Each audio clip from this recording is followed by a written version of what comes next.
Hi hello good morning good afternoon good evening. कैसे हो बच्चे आप सब? आई होप आप सब ठीक होंगे। मैं बता दूं मैं भी ठीक हूँ। तो हमने लास्ट लेक्चर में क्या क्या कवर कर लिया था। मैंने बताया था कि two types of accounting principles होते हैं। एक बताया था अकाउंटिंग कॉन्सेप्ट या एजम्पशन, एक बताया था आपको अकाउंटिंग कन्वेंस। सही बच्चों, अकाउंटिंग कॉन्सेप्ट या एजम्पशन बोल दो। उसमें मैंने आपको जो मोस्ट इम्पोर्टेंट जो मोस्ट इम्पोर्टेंट पॉइंट था तीन: going concern concept, consistency concept and accrual concept. ये तीन कॉन्सेप्ट मैंने बहुत डिटेल में बहुत ही अच्छे से पढ़ाया था और वो तीन इंपॉर्टेंट भी। और भी है बच्चों जो आज करते हैं। देखो, अदर अकाउंटिंग कॉन्सेप्ट, अदर में मैंने आपको कल एक बार बता दिया था, फिर आज बताती हूँ, फिर इसको आज डिटेल में पढ़ते हैं बच्चों। Business entity concept, money measurement concept, accounting period concept, cost concept और historical cost concept, dual aspect concept, revenue recognisation concept, matching concept, objective concept. तो आज इसको डिटेल में पढ़ते हैं बच्चों। हाँ तो बच्चों देखते हैं बिजनेस या सेपरेट एंटिटी कॉन्सेप्ट। इस कॉन्सेप्ट का मतलब क्या है? देखो, in the eyes of law, the business and the owner are two separate entities। मतलब लॉ की नजरों में बिजनेस और एक ऑनर दोनों ही सेपरेट पर्सन, दोनों को एक नहीं माने। ठीक है बच्चों, इसका मतलब आगे देखो क्या कैसे। The owner personal transaction should not be recorded in the business's account. The owner is considered as the creditor of the businesses, is liable to the capital invested back to the owner at the time of winding up to the business। मतलब एक honour क्या करता है, business start करने के लिए capital invest करता है। ठीक है बच्चों, तो दोनों क्या है, सेपरेट पर्सन है, ऑनर भी और बिजनेस भी। जब एक ऑनर बिजनेस में कैपिटल इन्वेस्ट करता है तो वो बिजनेस के लिए क्या हो जाता है, एक तरीके से लायबिलिटीज हो जाता है बिजनेस के लिए, क्योंकि दोनों सेपरेट पर्सन है, दोनों को अलग अलग मान है। जैसे ही ऑनर बिजनेस में इन्वेस्ट करता है कैपिटल, तो वो बिजनेस के लिए क्या हो गया, लायबिलिटीज हो गया। उसे क्या करना पड़ेगा, एट द जब वो वेंड अप होगा उस समय में कैपिटल उनको रिटर्न करना पड़ेगा। एक चीज और, पर्सनल ट्रांजेक्शन अगर ऑनर का बिजनेस में है तो वो नहीं मानेंगे। जब भी अगर वो पर्सनल ट्रांजेक्शन करता है बिजनेस से, जैसे कि कुछ गुड्स बिजनेस का है वो पर्सनल यूज में ले लेता है, तो उसे ड्राइंग मानते हैं। ड्राइंग ट्रीट करेंगे और उसे रिकॉर्ड करेंगे कि ऑनर ने इसे पर्सनल ट्रांजेक्शन के लिए यूज में लिया। बाद में ऑनर को वापस भी करना पड़ेगा। और ऑनर ने जब कैपिटल लगा रखा है बिजनेस के अंदर, तो फिर मैम वो तो इन्वेस्ट कर रखा है तो कुछ तो रिटर्न मिलना चाहिए। हाँ, बिजनेस क्या करता है, उस कैपिटल पे इंटरेस्ट ऑन कैपिटल देता है। समझे बच्चों? आगे interest on capital has to pay drawing reduce the capital and hence the liabilities. सही बच्चों, इंटरेस्ट ऑन कैपिटल और बिजनेस को पे करना पड़ेगा ऑनर को। ठीक है, समझे बच्चे? एंड इससे क्या होता है, हेंस द लायबिलिटीज। और वो क्या है, इंटरेस्ट ऑन कैपिटल क्या हो गया, किसके लिए, सॉरी बिजनेस के लिए, वो क्या हो गया, लायबिलिटीज हो गया, उसको पे करना पड़ेगा ऑनर को। आगे देखो, therefore owner has to pay interest on drawing back to the business. और अगर ड्राइंग को जैसे कि गुड्स ले लिया पर्सनल यूज के लिए, या बिजनेस में से कुछ जो उनको मान लो पैसे की जरूरत पड़ा तो निकाल लिया, तो उस जो ड्राइंग या पैसे जो निकाल लिए या गुड्स ले गए तो उनपे इंटरेस्ट ऑन ड्राइंग भी पे करना पड़ेगा बिजनेस को। बच्चों समझ गए? तो देखो, बिजनेस सेपरेट एंटिटी कॉन्सेप्ट अब समझो। In the eyes of law, the business and the owner are two separate entities. The owner personal transaction should not be recorded in the book in the business accounts। The owner is considered as the creditor। तो वो क्या हो गया, creditor हो गया, liability ही तो हो गया बच्चे एक तरीके से। Creditor of the business is liable to the capital invested back to the owner at the time of winding up to the business. जब बिजनेस बंद हो रहा है उस समय उनको क्या करना पड़ेगा, बिजनेस को कैपिटल रिटर्न करना पड़ेगा। किसको, ऑनर को। And interest on capital has to pay during sir interest on capital has to pay, drawing sorry interest on capital pay करना पड़ेगा ऑनर को। आगे ड्राइंग रिड्यूस द कैपिटल, और अगर बिजनेसमैन ने बिजनेस में से ऑनर ने बिजनेस में से ड्राइंग कर लिया, जो पैसे की जरूरत पड़ी तो बिजनेस में से निकाल लिया, या कुछ गुड्स की जरूरत पड़े तो वो क्या करा, निकाल लिया, उस पे जो क्या करेंगे बच्चे, तो वो क्या होगा, कैपिटल रिड्यूस कर देगा। हैंस वो क्या हो गया, लायबिलिटीज हो गया, किसके लिए, ऑनर के लिए। इसीलिए ऑनर को क्या करना पड़ेगा, owner has to pay interest on drawing back to the business. बोलोगे मैम आप बोल रहे चलो पैसे निकाल करके बिजनेस में से ले लिया, वो तो समझ गए, उसमें इंटरेस्ट ऑन ड्राइंग भी पे करें, पर गुड्स ले लिया तो बच्चे जो गुड्स यूज में लिया है, पर्सनल यूज, वो कितने का परचेज करके आए हैं, सप्लायर से कितने का परचेज करके आए हैं, क्या उसकी अमाउंट नहीं लिख रहे। मान लो 5000 का अमाउंट यूज कर लिया पर्सनल, 5000 का जो गुड्स था वो यूज कर लिया पर्सनल पर्पस कर लिया, तो जो 5000 है मनी में तो लिखा है ना, उस 5000 पे क्या कर लेंगे, उसको हम पहले मान लेंगे ड्राइंग, और उस पे क्या करेंगे, इंटरेस्ट ऑन ड्राइंग चार्ज कर देंगे। तो अब नेक्स्ट बच्चों मनी मेजरमेंट कॉन्सेप्ट। अब ये कौन सा कॉन्सेप्ट पहले पढ़ते हैं फिर आपको समझाते हैं बच्चों। This principle says that all those transactions and events which are in money or money worth are to be recorded in books of account, and those transactions and events which are not in money or money measurable are to be ignored। मतलब है, चलो अब chapter 1 याद करो, definition of accounting, नहीं definition of accounting, आप वो accounting process याद करो।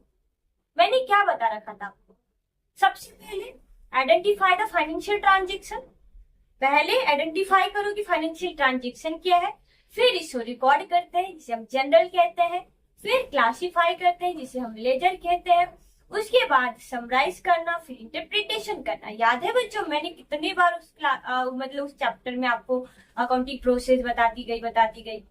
ये तो सबसे पहले क्या था, आइडेंटिफाइंग द फाइनेंशियल ट्रांजेक्शन, वही तो बोल रहे हैं ये कि मनी मेजरमेंट कॉन्सेप्ट।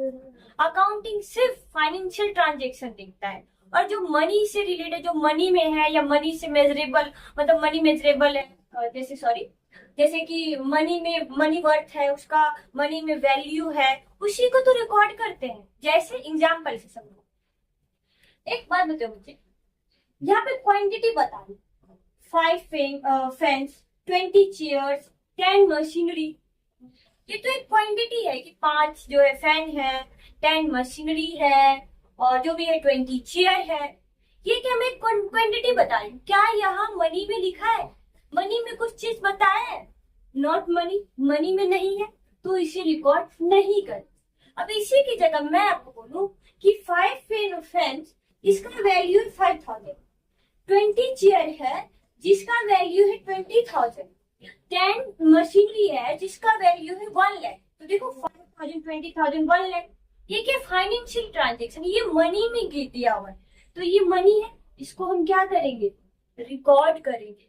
और एक अकाउंटेंसी वहीं से स्टार्ट होता है जहां बच्चे मनी में उस चीज को क्या किया जाता है, रिकॉर्ड किया जाता है। सबसे पहले मैंने आपको अकाउंटिंग प्रोसेस में यही बताया था, आइडेंटिफाई द फाइनेंशियल ट्रांजेक्शन, उसको फिर रिकॉर्ड करते हैं, क्लासिफाई करते हैं, देन समराइज, उसके बाद क्या करते हैं, इंटरप्रिटेशन। वही चीज है बच्चों मनी मेजरमेंट कॉन्सेप्ट। अब देखो, this principle says that all those transaction and event which are money और money worth are to be recorded in books of account.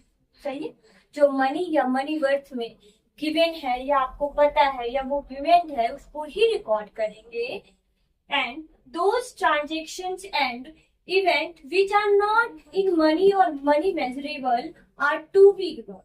मैंने आपको एग्जाम्पल के साथ बता दिया कि क्वांटिटी है 5 फैंस, 20 चेयर्स, 10 मशीनरी, तो क्या ये मनी है, नॉट मनी, कैसे रिकॉर्ड करेंगे, नहीं।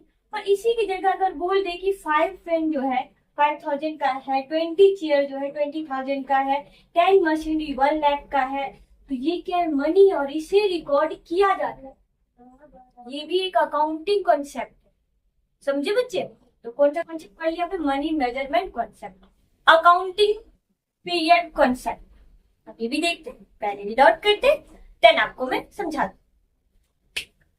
The entire life, if the business is divided into time interval for the measurement of profit of the business, 12-month period is adopted for this purpose। ठीक है, मतलब अब बिजनेस है, business का भी तो कुछ इंटरवल टाइमिंग होना चाहिए। जो प्रॉफिट पूरे साल में जो प्रॉफिट कमाते हैं उस प्रॉफिट को भी तो बच्चे कैलकुलेट करना है ना, कि प्रॉफिट हुआ या लॉस हुआ है, कितने दिनों में, कितने समय में करना चाहिए, ये बताता है अकाउंटिंग पीरियड कॉन्सेप्ट। तो इसके लिए बोला गया है कि 12-month period is adopted for this purpose. किस पर्पस से? किस पर्पस से किया बच्चे?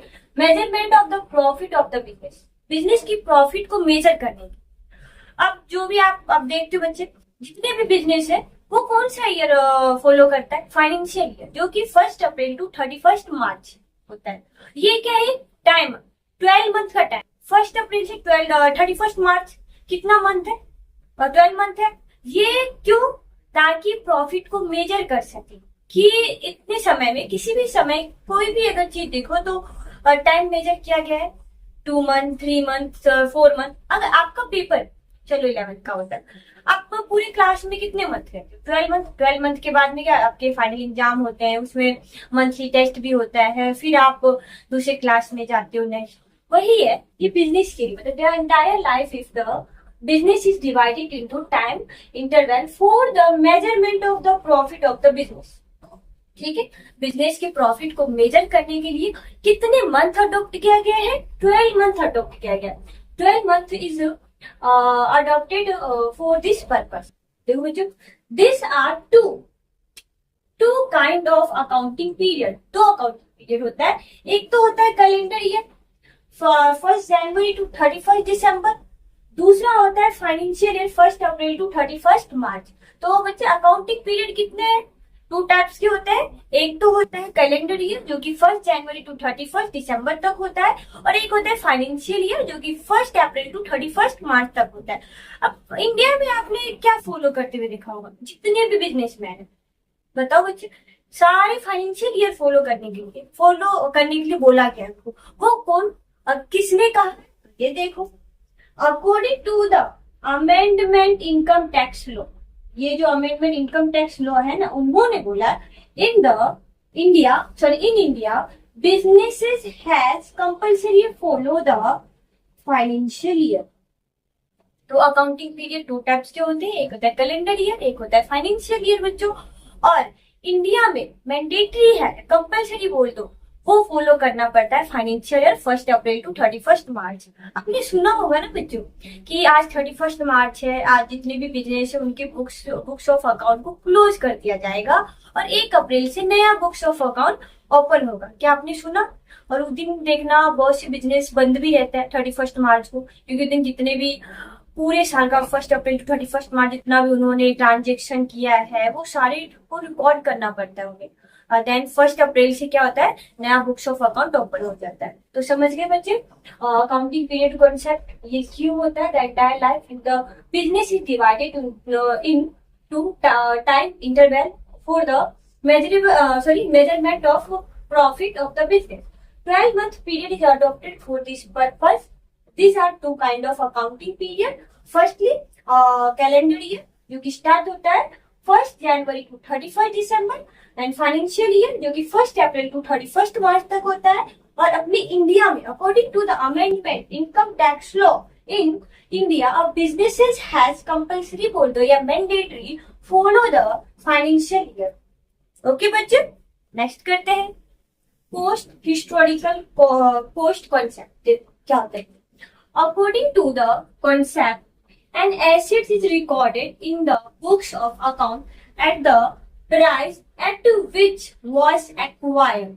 This accounts for non-current asset। मतलब समझे नहीं मैम, बताओ कैसे? देखो बच्चे, जितने भी ट्रांजेक्शन होता है बिजनेस के अंदर वो सारे के सारे क्या होने के बाद रिकॉर्ड है, सेल हो गया तो रिकॉर्ड करोगे, परचेस हो गया तो रिकॉर्ड करोगे, कोई फिक्स एसेट या कोई मशीनरी परचेस करके आए हो तब रिकॉर्ड करेंगे। तो वो पास्ट पे काम करता है। और वो जब कोई चीज, कोई इवेंट घट जाता है या कोई ट्रांजेक्शन होने के बाद रिकॉर्ड किया जाता है। ऐसे नहीं कि आप फ्यूचर से रिलेटेड, नहीं, हिस्टोरिकल पुरानी चीजों को रिकॉर्ड करता है। होने के बाद कोई भी ट्रांजेक्शन उसके बाद अकाउंट में रिकॉर्ड किया जाता है। क्या है? तो cost, historical cost, cost concept, according to the concept an asset is recorded in the books of account at the price at which it was acquired। ठीक है, जब इसे परचेस करने के बाद रिकॉर्ड करते, परचेस कर लेते हैं। This account for non current asset. आगे क्या? Appreciable non current assets are not recorded at their appreciated value, only depreciable non current assets are show at their depreciated value. मतलब जो मशीनरी परचेस करके लाए हैं, एक्वायर करके लाए हैं बच्चों, तो हो सकता है कि आज मशीनरी परचेस करके लाए, मार्केट में उसकी वैल्यू ज्यादा हो, उसकी वैल्यू बढ़ गया हो, तो अकाउंट बोलते उससे हमें मतलब नहीं। एप्रिशिएटेड वैल्यू को रिकॉर्ड नहीं किया जाता है। जितने भी रिकॉर्ड किया कॉस्ट, उस पे मतलब हर साल, एवरी ईयर इस पे क्या किया जाता है? डेप्रिसिएशन चार्ज किया जाता है। डेप्रिसिएशन लेस करने के बाद जो वैल्यू बच जाता है उसे रिकॉर्ड करना है, उसे कहते हैं डेप्रिसिएटेड वैल्यू। आगे जो वैल्यू बनने वाला है, अप्रिशिएट हो रहा है मशीनरी का, वो नहीं देखता है। ये हिस्टोरिकल बेस पे ही चलता है अकाउंटिंग। समझ गए? आगे जाके देखोगे कि हाँ, जब वैल्यू बढ़ जाता है मशीन का तो वो रिकॉर्ड तो देखो डेप्रिशिएबल वैल्यू पे ही होता है। आगे एक रियलाइजेशन अकाउंट ओपन कर लेते हैं, उसमें ट्रांसफर कर देते हैं। अभी आपके लिए नहीं, बस इतना समझो कि जो अकाउंटिंग है वो हिस्टोरिकल कॉन्सेप्ट बेस पे ही चलता है। समझ गए बच्चे? एप्रिशिएबल नॉन करंट एसेट जो भी है उसे रिकॉर्ड नहीं किया जाता है, रिकॉर्ड किया जाता है only their depreciated value. Next बच्चों, डुअल एस्पेक्ट कॉन्सेप्ट। अब ये क्या होता है? आपने जब भी क्लास 11th में कॉमर्स लेने का सोचा होगा तो अकाउंट में फेमस है 3 golden rules. Debit words, 3 golden rules क्या है? Debit the receiver and credit the giver. सही है?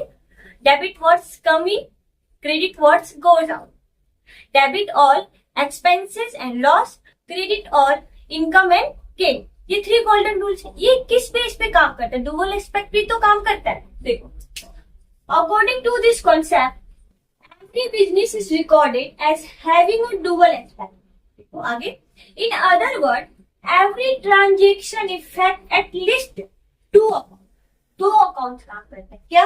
देखो, if one account is debited, अगर एक अकाउंट डेबिट होता है तो any other account must be credited।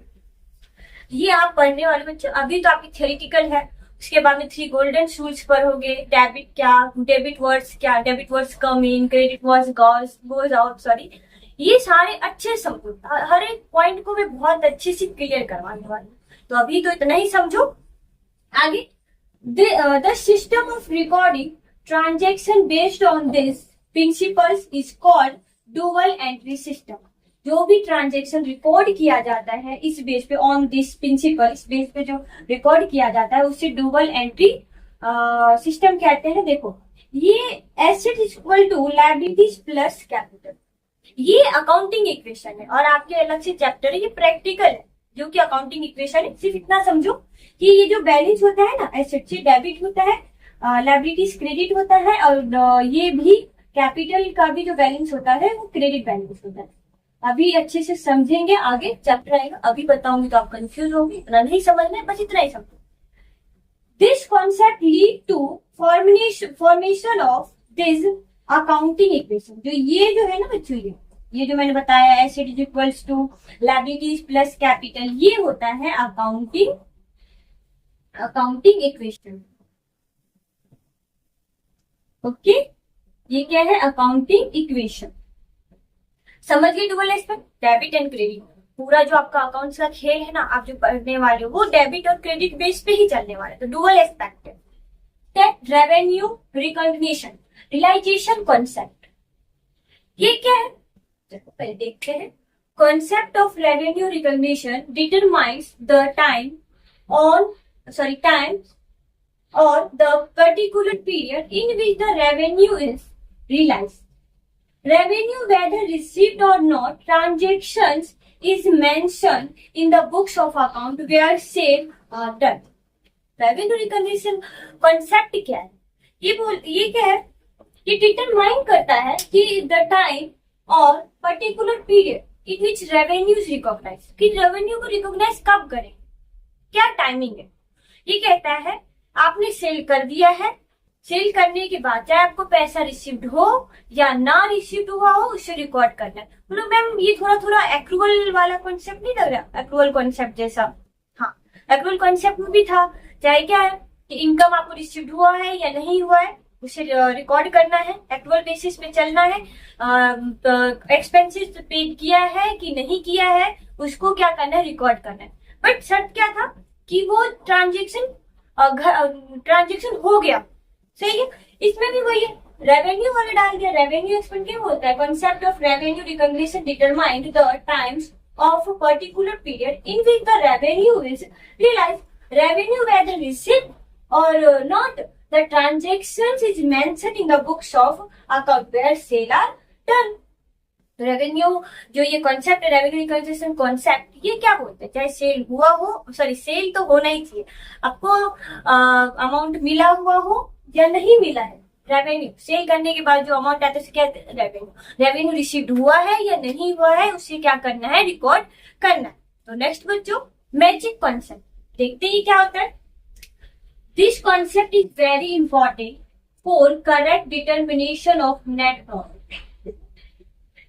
It stated that business owner should match their current year's all income with current year's all expenses. ये concept भी बहुत important है, because एक ऑनर को क्या नेट प्रॉफिट जानना होता है. सही है बच्चों. तो ये देखता है करंट ईयर इनकम कितना है, current year profit current year expenses कितना है, ये मैच करता है.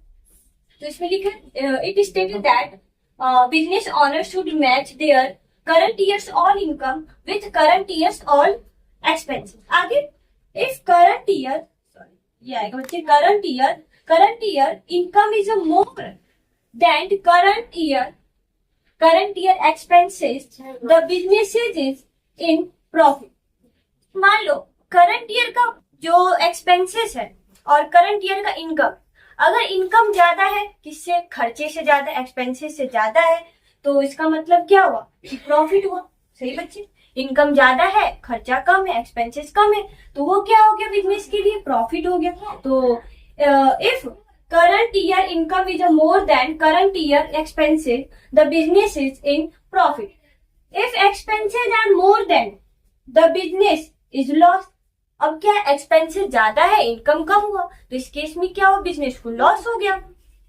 आगे the owner should also match current year assets with current year liabilities. Current यही नहीं, सिर्फ प्रॉफिट ही नहीं देखता है कि ऑल एक्सपेंसेस और इनकम, यही मैच नहीं करना होता है. तो मैच क्या और क्या करना होता है? एसेट्स भी तो है बच्चों उनके पास में. तो owner should also match current year assets with current year's liabilities. If assets are more than the, अगर assets ज्यादा है तो इसका मतलब क्या है? फाइनेंशियल पोजीशन बिजनेस का क्या है? स्ट्रांग हो गया. And if the liabilities are more, अगर लायबिलिटीज ज्यादा है तो इस केस में फाइनेंशियल पोजीशन इज वीक. सही है बच्चों. तो मैचिंग कॉन्सेप्ट का मतलब क्या हुआ? एक बिजनेसमैन को ये देखना पड़ता है हर साल कि ऑल इनकम, जितनी इनकम है और एक्सपेंसेस, वो पहले मैच करना पड़ता है. अगर इनकम ज्यादा है, एक्सपेंसेस, तो इस केस में प्रॉफिट हो गया. और अगर क्या एक्सपेंसेस ज्यादा है, इनकम कम है, तो उस केस में क्या हो गया? लॉस हो गया. सिर्फ यही नहीं देखना पड़ता है, current years assets and liabilities भी देखना पड़ता है. अगर करंट ईयर्स एसेट ज्यादा है लायबिलिटीज से, तो इसका मतलब क्या है? बिजनेस का जो फाइनेंशियल पोजीशन है वो स्ट्रांग है. पर लायबिलिटीज ज्यादा है तो इसका मतलब क्या है? फाइनेंशियल पोजीशन क्या है? वीक है. समझ गए बच्चों. नेक्स्ट है ऑब्जेक्टिविटी कॉन्सेप्ट. ये कौन सा कॉन्सेप्ट है? देखो, the objective of the accounting is not profit and financial position of the businesses, but Also to maintain the account in the variable manner, free from biasness and should be provided with source of document. मतलब कि सिर्फ business का यही नहीं है कि हमें profit जाना है, बिजनेस में प्रॉफिट कितना हुआ, प्रॉफिटेबिलिटी कितनी है, उनकी पोजीशन क्या है, यही नहीं, यहाँ तक कि ये भी देखना है कि जो ये फाइनेंशियल स्टेटमेंट है ये क्या होना चाहिए, फ्री फ्रॉम बाइसनेस होना चाहिए, वेरीफिएबल होना चाहिए, सोर्स ऑफ डॉक्यूमेंट है, जैसे कि सेल दिखाते हैं कि हमने इस मंथ में 10 लाख का सेल किया, तो उसके लिए क्या है, वॉचर होना चाहिए, बिल होना चाहिए कि हाँ इतने का सही में सेल किया, परचेज 5 लाख का किया है तो उसके लिए बिल होना चाहिए, इनवाइस होना चाहिए, हाँ मैंने इस मतलब ये कि परचेज 5 लाख का किया है, आपके पास में अवेलेबल सोर्स ऑफ डॉक्यूमेंट भी होना चाहिए। सही बच्चों। Next, the accounting should be done in a reliable manner. Reliable manner मतलब वेरीफिएबल मैनर में होना चाहिए। तो ये हो गया अकाउंटिंग कॉन्सेप्ट या एजम्पशन कंप्लीट हो गया। कल का जो है सिर्फ लास्ट लेक्चर होगा और इसके बाद में अकाउंटिंग प्रिंसिपल चैप्टर कंप्लीट हो जाएगा। तो बच्चों आज के लिए इतना ही। Thank you, bye bye, take care.